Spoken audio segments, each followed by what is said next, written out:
Ya, halo selamat sore pemirsa. Senang sekali rasanya di sore hari ini dapat kembali lagi menemani Anda tentunya dengan seragam informasi yang akan kami hadirkan dalam Apa Kabar Indonesia Siang. Kali ini bersama saya Rehana Mezia dan juga rekan saya Jasmine Rahmadi. Jasmine. Halo Re, finally akhir pekan nih. Betul sekali. Kamu gimana kabarnya hari ini? Baik, senang juga karena akhir pekan rencana mau jalan-jalan. Kemana? Mungkin ke mall kali ya Re ya? Iya kali ya. Iya, Re, bener. kalau akhir pekan gini biasanya berkendara kemana aja sih Re? Karena ini akhir pekannya lagi kerja, tapi biasa kalau nggak kerja aku pulang ke kampung halaman. Pulang ke kampung halaman Cukup berkendara. jauh, iya. Tapi harus hati-hati loh Re, karena ada nih informasi satu pengendara yang kurang hati-hati bahkan kendaraannya sampai masuk ke sungai. Waduh, Mau tahu lebih lanjut nggak? Kita hadirkan nih nih informasi ya pemirsa. Diduga karena hilang kendali, satu mobil terjun ke sungai sedalam 4 meter di Desa Poyo Besar, Koto Mobagu, Sulawesi Utara. Ya pemirsa, warga yang melihat peristiwa itu langsung berusaha menyelamatkan pengendara yang terjebak di dalam mobil. Selain itu, warga juga melaporkan peristiwa ini ke polisi. Petugas yang tiba di lokasi langsung melakukan penyelidikan dan mengevakuasi korban yang terluka ke rumah sakit untuk mendapatkan perawatan medis. Sementara itu, penyebab pasti terjadinya kecelakaan ini masih dalam penyelidikan petugas.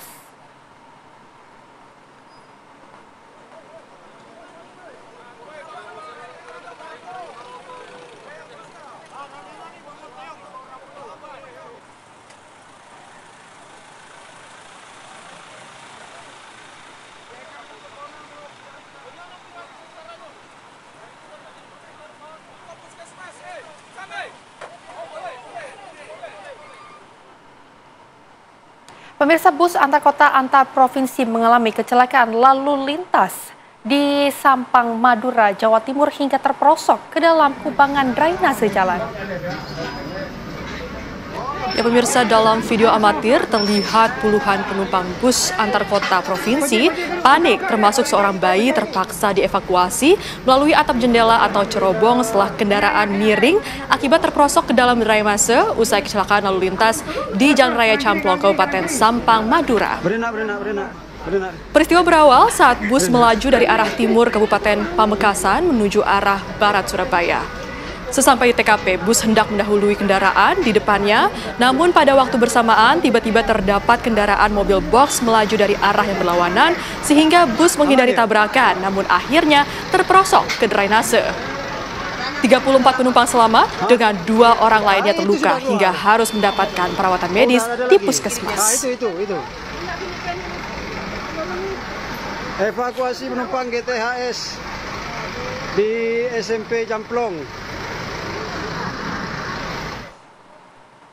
Pemirsa, dari Cimahi, Jawa Barat, ini sebuah mobil terbakar di SPBU Lui Gajah, Kota Cimahi, Jawa Barat, saat sedang mengisi bahan bakar. Ya, kobaran api yang besar pemirsa hingga menghanguskan dispenser pengisian BBM di area SPBU tersebut. Inilah detik-detik saat satu unit mobil berjenis minibus terbakar saat melakukan pengisian bahan bakar di SPBU di kawasan Lui Gajah, Kota Cimahi, Jawa Barat, pada hari Sabtu siang. Peristiwa terbakarnya SPBU berawal saat sedang melakukan pengisian bahan bakar. Tiba-tiba api muncul dari dalam mobil dan membesar hingga membuat kepanikan di area SPBU. Petugas berupaya melakukan pemadaman awal menggunakan alat pemadam api ringan. Namun kobaran api sulit untuk dikendalikan. 4 unit mobil pemadam diterjunkan. Selain itu dipastikan tidak ada korban pada insiden tersebut.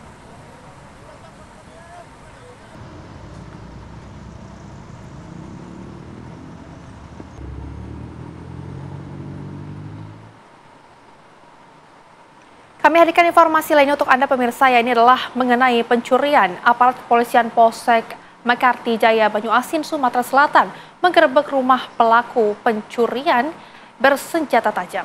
Ya, polisi juga menemukan uang berjumlah Rp500.000 lebih yang disembunyikan di dalam tas, dan hasil pencurian ini pun dilakukan pelaku.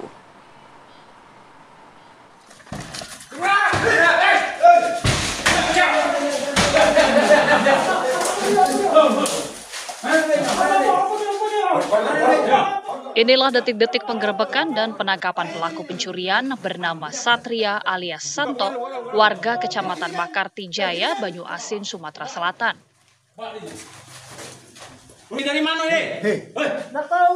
Pelaku membongkar salah satu rumah warga dan mengambil tas berisi uang tunai ratusan juta rupiah di saat rumah ditinggalkan pemiliknya.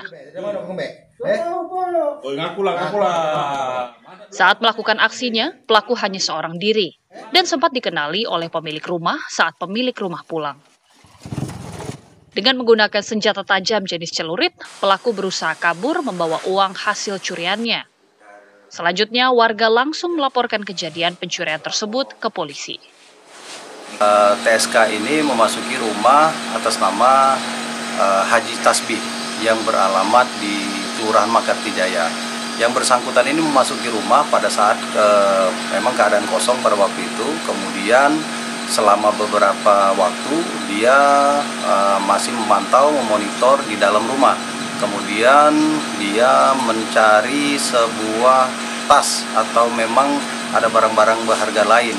Nah, pada saat itu dia menemukan uang sejumlah 515 juta untuk kemudian dibawa lari, tapi sempat dilihat oleh korban.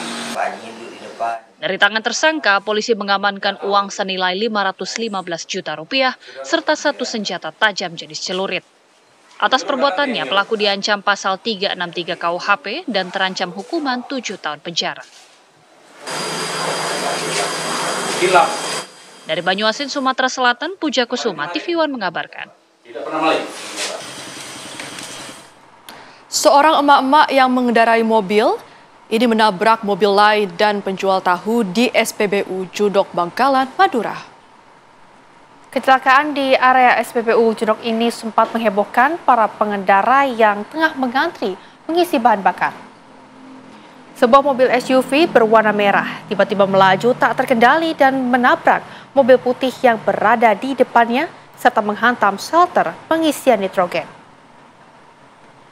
Peristiwa ini bermula saat pengemudi mobil tersebut turun untuk mengambil uang di mesin ATM, kemudian diambil oleh sang istri.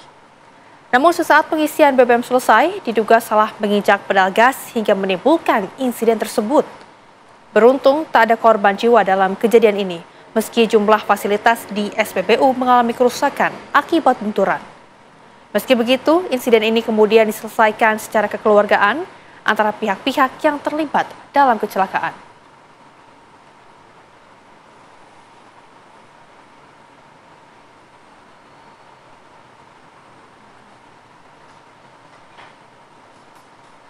Ya pemirsa, seorang pengendara sepeda motor tewas terlindas truk dan juga pada saat terjatuh di Jalan Pahlawan, Kota Bau-Bau, Sulawesi Tenggara. Ya, kecelakaan bermula saat korban hendak menyalip truk yang berada di depannya.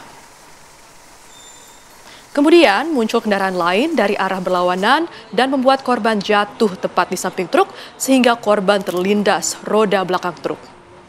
Akibatnya, korban tewas di lokasi dengan mengalami luka parah pada bagian lengan kiri. Polisi yang mendapat laporan langsung menuju lokasi dan mengevakuasi jasad korban untuk dibawa ke rumah sakit. Saat ini supir telah diamankan polisi untuk dilakukan pemeriksaan.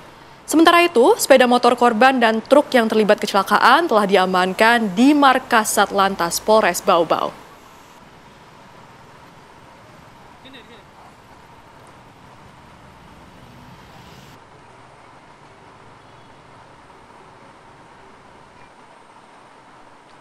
Terdesak kebutuhan biaya operasi ibunya, seorang anak nekat mencuri uang berangkas di restoran cepat saji di stasiun kereta cepat Wush Halim, Jakarta Timur.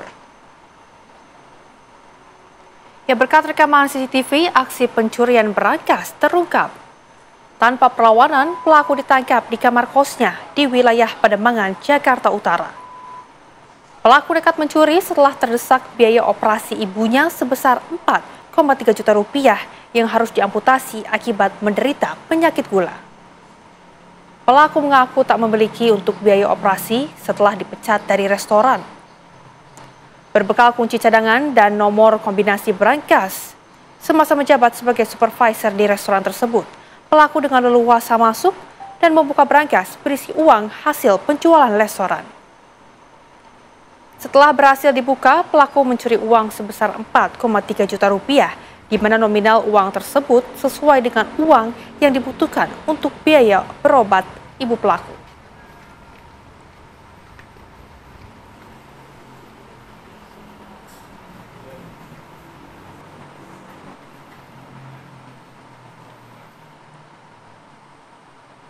Pemirsa, kebakaran menghanguskan sebuah bangunan kontrakan yang terdiri dari 65 bangunan semi permanen dan sebuah lapak barang bekas di Pegadaian Timur, Pancoran, Jakarta Selatan.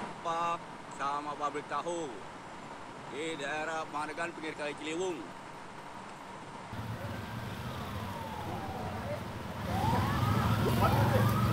Api besar terlihat membumbung tinggi saat kebakaran terjadi di sebuah area kontrakan seluas kurang lebih 250 meter di Jalan Pegadaian Timur, Pancoran, Jakarta Selatan, Jumat sore. Banyaknya material yang mudah terbakar membuat api dengan cepat merembet hingga ke area lapak barang bekas yang lokasinya bersebelahan. Diduga api berasal dari salah satu kamar kontrakan karena korsleting listrik. Namun beruntung, tidak ada korban jiwa dan luka dalam peristiwa ini.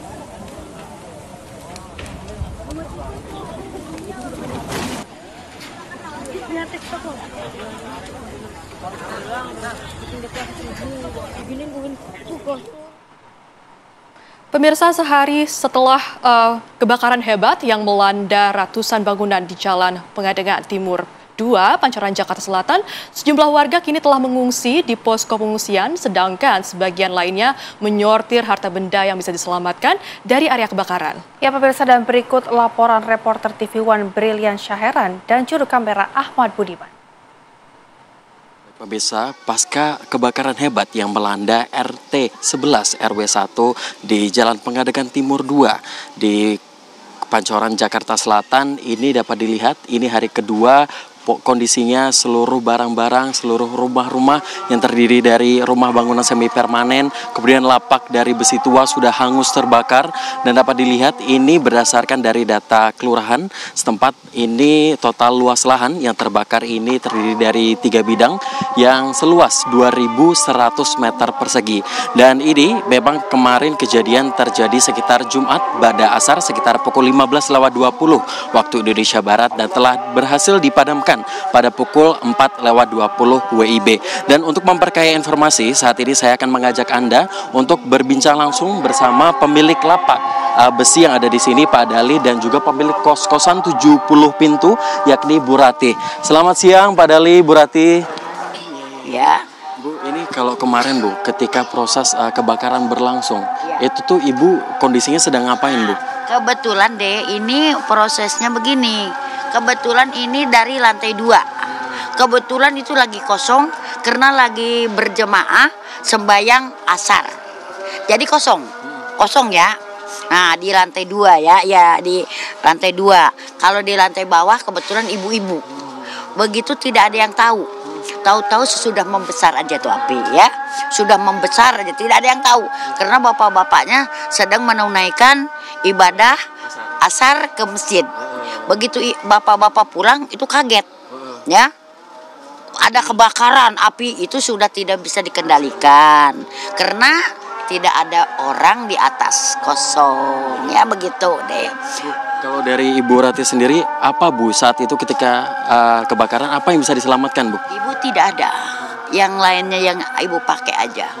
Yang penting kalau ibu yang memohon, mungkin kalau benda ibu nggak punya. Yang penting keluarga ibu sudah terselamatkan, tidak ada yang musibah apa-apa. Udah ibu itu aja yang ibu mohon kepada Allah. Yang penting kalau soal uang, masalah apapun ibu tidak dipikirkan. Yang penting keluarga ibu, yang kos di ibu, terus keluarga ibu, keluarga besar ibu ya, terselamatkan. Tidak ada apa-apa, itu aja yang ibu inginkan ya. Pak Dali, terima kasih banyak. Baik, begitu pemirsa, nampaknya mengharukan sekali dari kejadian musibah yang melanda di Jalan Pegadaian Timur 2 ini, dan berharap para warga yang di sini untuk terus mendapatkan bantuan dari pemerintah setempat hingga BPBD dari Kota Jakarta Selatan untuk kemudian memberikan semacam bantuan untuk kemudian melangsungkan hidup dan kembali berdikari. Demikian dari Jakarta, Brilian Syaheran, Ahmad Budiman, TV One mengabarkan. Ya pemirsa, viral di media sosial adu mulut terjadi antara guru dan orang tua murid lantaran anaknya dituduh memakai narkoba. Kabarnya akan kami hadirkan usai jeda, tetaplah bersama kami di Apa Kabar Indonesia Akhir Pekan. Pemirsa, seperti biasa di segmen ini kami akan menghadirkan sejumlah informasi viral dimulai dari Rumah Tahanan Salemba, Jakarta Pusat yang membeberkan kasus narkoba yang melibatkan pesinetron Ahmad Zoni saat tengah menjalani masa hukuman. Ya, Ahmad Zoni terjaring razia bersih-bersih narkoba di dalam rutan dengan barang bukti sabu dan ganja. Kepala Rutan Salemba, Jakarta Pusat, Wahyu Trah Utomo, beberkan kronologi terungkapnya kasus peredaran narkoba di dalam rutan yang dilakukan pesinetron Ahmad Zoni. Menurutnya, Ahmad Zoni yang saat itu tengah menjalani masa hukuman atas kasus yang sama tertangkap basah oleh petugas rutan pada 3 Januari 2025 lalu dengan barang bukti 1 paket sabu-sabu dan ganja kering. Awalnya petugas berinisial HG curiga dengan gelagat Ahmad Zoni. Setelah digeledah di kamar hunian Ahmad Zoni, petugas mendapati 2 paket sabu seberat 17,61 gram dan 24,84 gram ganja. Dari hasil penggeledahan tersebut, pihak Rutan Salemba kemudian membuat laporan ke Polsek Cempaka Putih untuk ditindaklanjuti. Kemarin, kasus temuan narkoba tersebut telah masuk ke tahap 2 dan langsung dilimpahkan ke Kejaksaan Negeri Jakarta Pusat untuk segera disidangkan.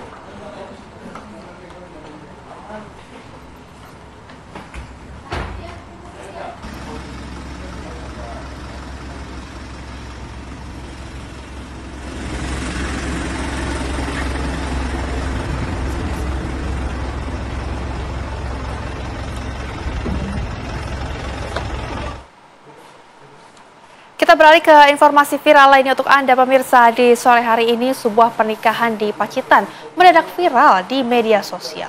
Bukan hanya karena perbedaan usia antara pembelai pria dan wanita yang terpaut hingga 50 tahun. Ya, namun juga karena mahar yang diberikan berupa cek senilai 3 miliar rupiah.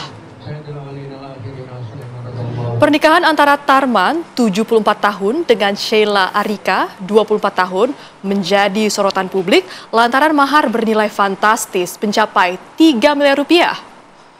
Video yang beredar luas kemudian menuai beragam reaksi warganet. Sebagian netizen memuji keunikan pernikahan tersebut, namun juga tak sedikit warganet yang membahas sosok mempelai pria yang dikatakan kabur setelah pernikahan berlangsung. Namun kabar itu segera dibantah oleh pihak keluarga mempelai perempuan.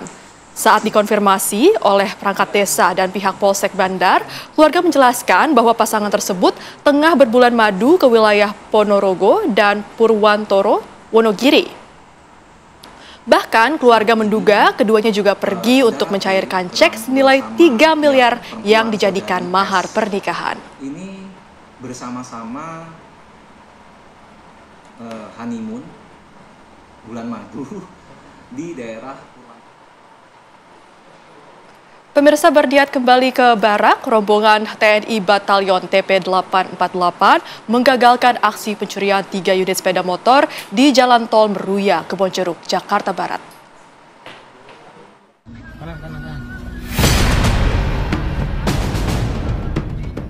Aksi heroik ini terjadi saat puluhan prajurit TNI dari Yonif TP848 SPC Kodam 21 Radin Inten Lampung menangkap 3 pelaku pencurian kendaraan bermotor di kawasan Tol Jakarta Tangerang, Kembangan, Jakarta Barat. Peristiwa bermula saat korban mengetahui kendaraannya yang dicuri beberapa waktu lalu di kawasan Setiabudi, Jakarta Selatan terdeteksi melalui GPS yang ada di motornya. Korban berupaya mengejar dari wilayah Tanah Abang hingga ke Grogol sebelum akhirnya pelaku masuk ke dalam tol menuju kawasan Tangerang.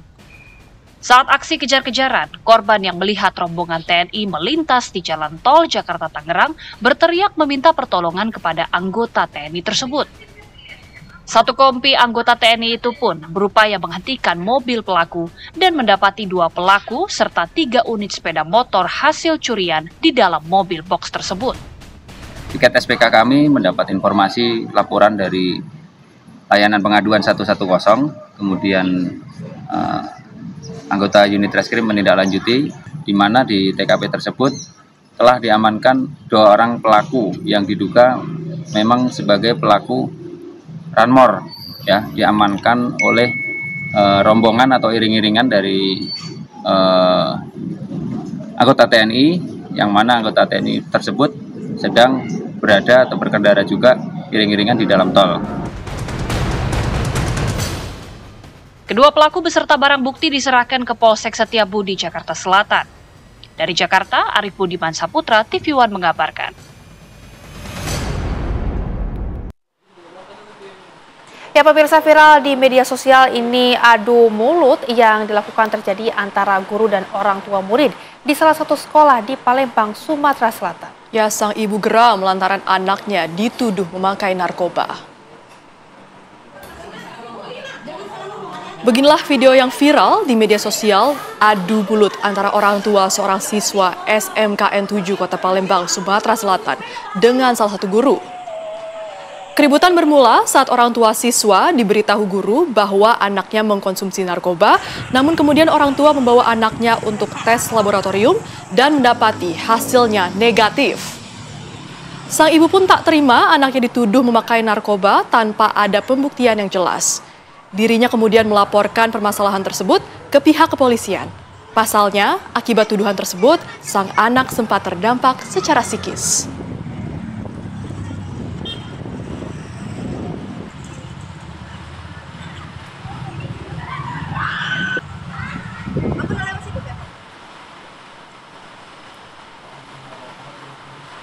Dan pemirsa, saat ini kita sudah bersama dengan orang tua siswa yang dituduh anaknya menggunakan narkoba oleh seorang oknum guru, yakni adalah Ibu Nita. Selamat sore, Bu Nita. Ya, selamat sore, Mbak. Ya, Ibu Nita, memang saat ini kasus ini dan informasi mengenai anak Ibu sudah viral di media sosial. Bagaimana pada saat itu Ibu Nita mengetahui mengenai informasi ini, Ibu?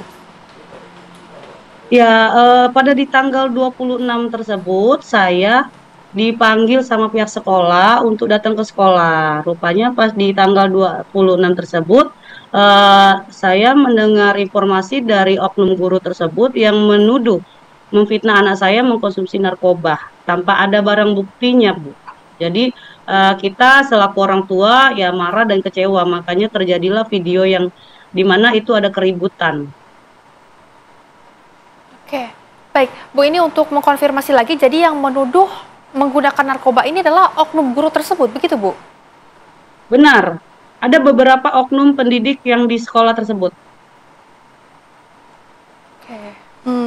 Lalu bagaimana kondisi anak Bu Nita saat ini setelah kasus ini ramai dan juga viral di media sosial? Apakah masih terdampak secara psikis, Ibu? Untuk dari kejadian tersebut memang imbasnya lumayan ya, Bu, terganggu mentalnya sampai pernah kurang tidur, kayak banyak bengong, kepikiran, suka nggak mau makan gitu. Sampai pernah demam tapi dipaksakan tetap sekolah, itu pernah terjadi. Untuk makin kesininya karena kita masih berusaha kayak memulihkan mental psikologi dari rumah, alhamdulillah lumayan agak banyak perubahan, Bu. Oke, baik Bu, tapi sejauh ini respon dari pihak sekolah bagaimana? Karena kan ini oknum guru yang dinilai mungkin ini bermasalah, menuding ataupun memfitnah. Respon dari pihak sekolah sih lebih kayak ke sekarang ini kayak lebih membuat bertele-tele menurut saya, bertele-tele sehingga itulah saya sampai naikkan laporan ke Polrestabes, Bu. Ya, Bu Nita, apakah Ibu Nita juga sudah berkomunikasi kepada oknum guru tersebut? Apa alasan oknum guru tersebut menuduh anak Bu Nita menggunakan narkoba? Alasannya sih yang saya tahu dari wakil kepala sekolahnya langsung, katanya berdasarkan dari informasi, isu yang beredar aja gitu, Bu. Oke, informasi dari siapa, Bu, yang beredar tersebut? Untuk informasi dari siapanya sih kita kurang paham ya, Bu, ya. Yang pastinya sudah kita tes di laboratorium, itu untuk tes narkoba anak saya jelas negatif dari Rumah Sakit Bayangkara, Kota Palembang. Baik, artinya memang ketika ini terjadi tuduhan ini, langkah yang diambil Bu Nita ini adalah langsung melakukan tes begitu ya, Ibu ya? Betul, saat ada fitnahan, tuduhan kita tidak dengan waktu cepat lah Bu ya, selang 3 hari kita langsung lakukan tes. Baik, Bu, fitnahan hal yang seperti ini terjadi apakah ini pertama kalinya atau memang sebelumnya berdasarkan hasil keterangan dari anak Ibu sendiri, apakah sudah ada juga hal serupa, Bu? Sebelumnya ini anak saya nggak ada fitnahan sih sebelumnya, cuman kayak lebih pernah ada case, cuman case-nya itu case kecil aja gitu tentang apa tertib sekolah yang dimana dulu awalnya itu anak saya rambutnya lumayan agak panjang sedikit, tapi waktu dia di apa namanya ditindaklanjutin sama pihak pengajar dari sekolah itu dengan cara kekerasan kayak langsung main jambak rambut narik terus anak saya berontak kayak langsung berantem sama gurunya sendiri. Dari situ mulai kayak bagi saya kayak mulai di apa kayak berubah aja gurunya kayak sentimen aja nggak tahu gitu. Baik, Ibu ini melihat ini merupakan sebuah tuduhan ataupun fitnah yang tak berdasar. Apakah Munita ada harapan agar tidak terjadi hal serupa ke depannya, Ibu? Harapan saya Bu ya selaku orang tua ya Mbak Kak, harapan saya ke depannya meminta seluruh para oknum pendidik di sekolah dimanapun itu berada untuk lebih hati-hati bertindak, bersikap, berucap kepada seluruh murid, siswa ataupun wali murid ya, orang-orang tua dari murid-murid kita. Karena apa? Dengan adanya kejadian ini semoga menjadi salah satu contoh efek jerah bagi oknum-oknum yang tidak bermoral ya, oknum-oknum pengajar yang tidak bermoral. Saya di sini tidak membicarakan seluruh oknum pengajar ya, seluruh guru, tapi saya membicarakan oknum. Baik. Nah, dan saya juga mau mengucapkan terima kasih untuk seluruh ibu dan bapak guru di seluruh dunia yang sudah mendidik, membimbing anak-anak bangsa Indonesia secara baik-baik dengan mengemban tanggung jawabnya dengan maksimal. Terima kasih banyak karena berkat bimbingan dan binaan kalian semua banyak sekali anak-anak bangsa yang menjadi orang-orang hebat di dalam negeri dan luar negeri. Jadi terima kasih banyak. Bu. Tapi ini ucapan terima kasih saya pertegas kembali tidak untuk saya sampaikan kepada oknum-oknum pendidik pengajar yang tidak bermoral. Baik Bu. Baik Bu, terima kasih banyak sudah berbincang bersama kami di Apa Kabar Indonesia Akhir Pekan dan kami juga harapkan kejadian ini tidak terulang kembali. Selamat kembali beraktivitas, Ibu sehat selalu.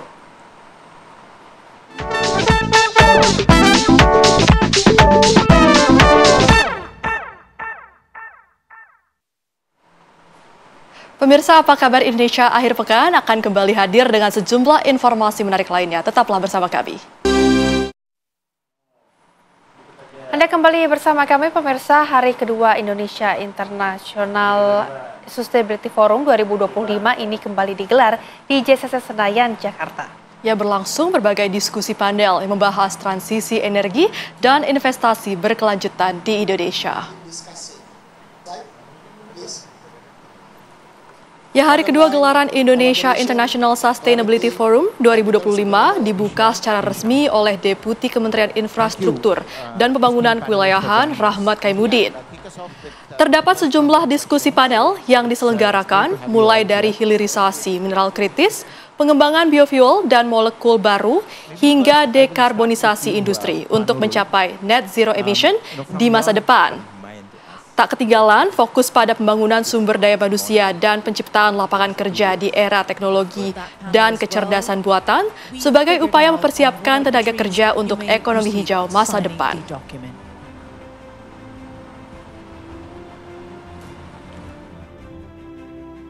Atau transisi energi ini bisa menjadi istilahnya senjata pamungkas buat Indonesia, bukan saja untuk lingkungan hidup yang sangat penting, untuk keberlanjutan, tapi juga bisnis.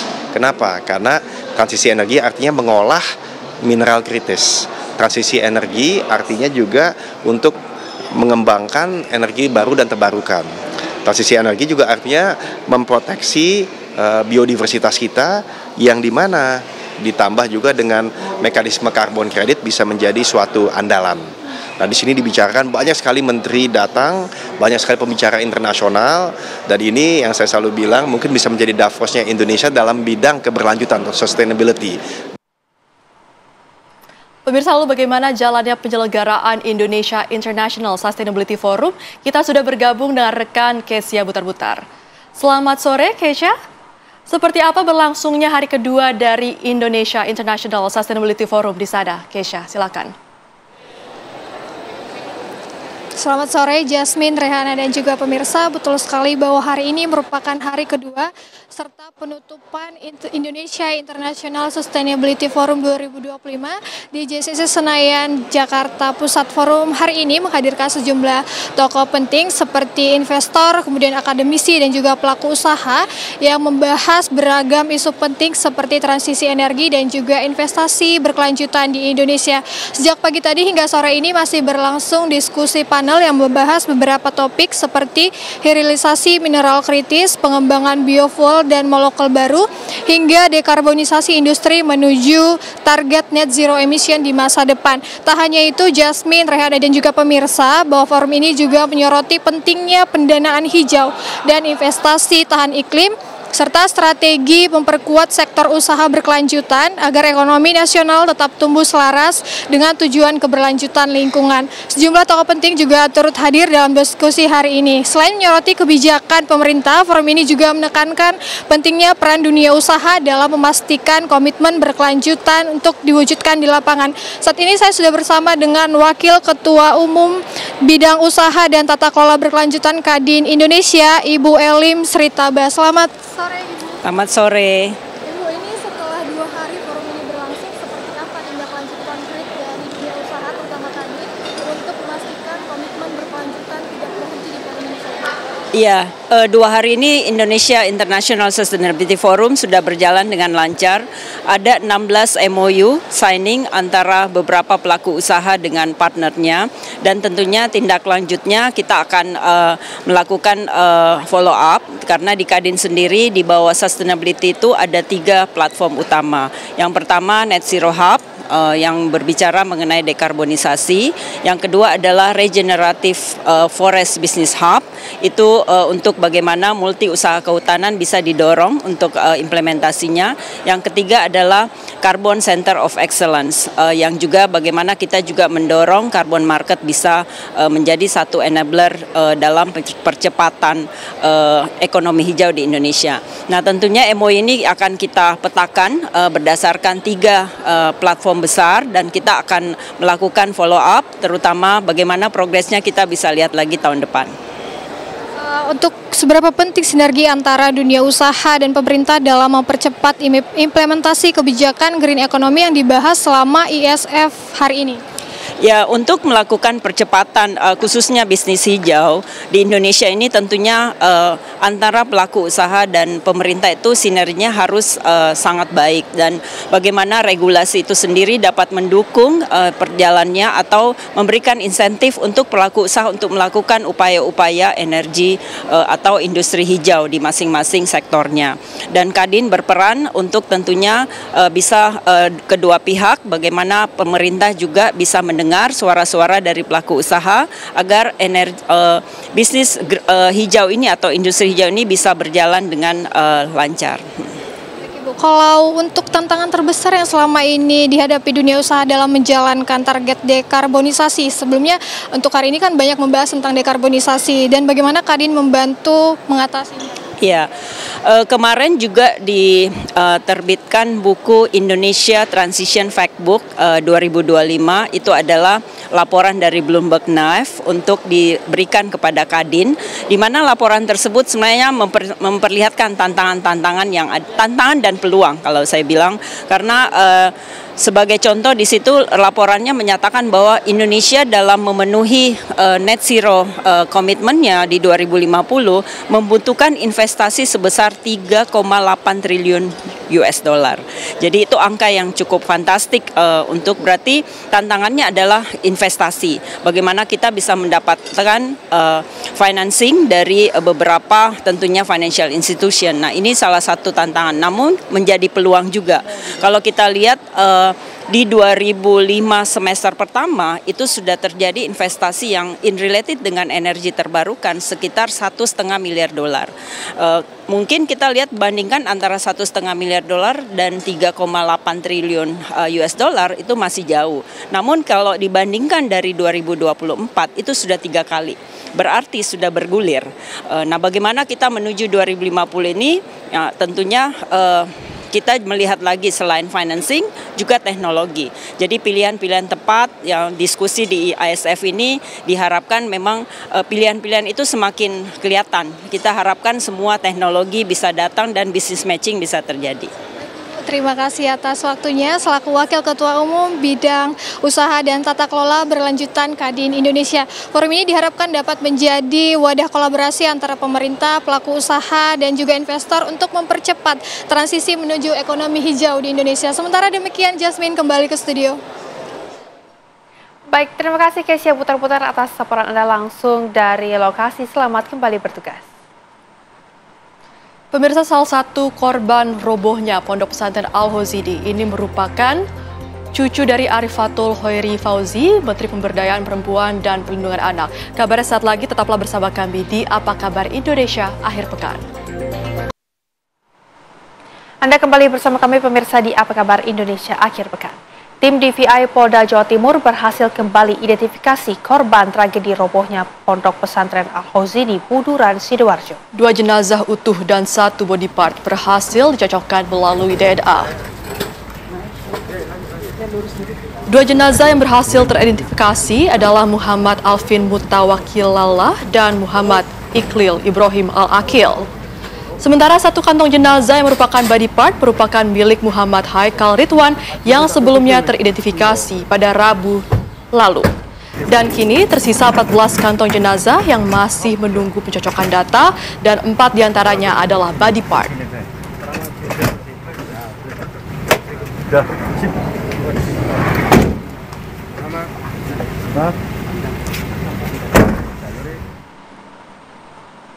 Pemirsa, tim DVI Polda Jawa Timur kembali mengidentifikasi 2 jenazah santri dan 1 body part. 2 jenazah tersebut salah satunya bernama Muhammad Alvin merupakan cucu Arifatul Hoiri Fauzi, Menteri Pemberdayaan Perempuan dan Perlindungan Anak. Jenazah Muhammad Alvin tiba di rumah duka di Pondok Pesantren Desa Lomaer, Kecamatan Blega, Bangkalan, Jawa Timur dengan dikawal petugas BPBD dan Polsek setempat.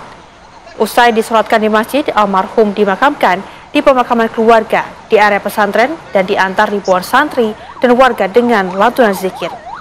Almarhum Muhammad Alvin Mutawakilallah merupakan putra Kepala KUA Kecamatan Tanah Merah sekaligus pengasuh pondok pesantren di Desa Lomair, Bangkalan. Selain putra Kiai, almarhum juga masih cucu Arifatul Hoiri Fauzi, Menteri Pemberdayaan Perempuan dan Perlindungan Anak.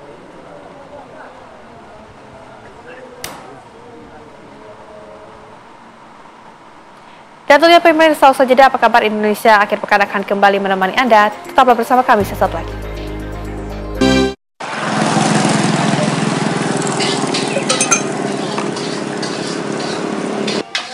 Suasana duka masih menyelimuti di kediaman DO, karyawati minimarket yang menjadi korban pembunuhan oleh atasannya sendiri di Dusun Kiara, Desa Talunjaya, Kecamatan Banyusari, Karawang, Jawa Barat.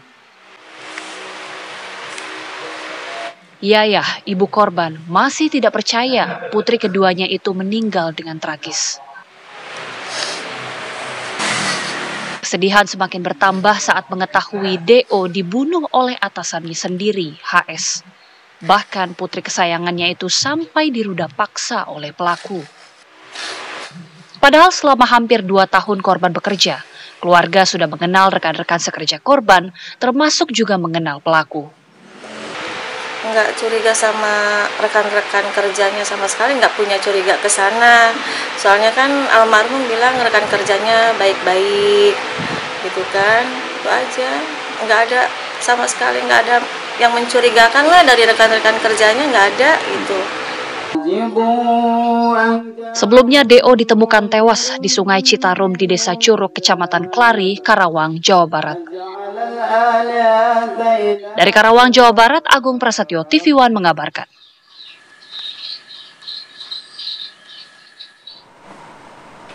Dan informasi tadi menutup jumpa kita di Apa Kabar Indonesia Akhir Pekan. Mewakili kru bertugas saya Jasmine Rahmadi. Dan juga saya Rehanne Bezia, izin pamit undur diri. Terima kasih. Sampai jumpa. Sampai jumpa dan happy weekend.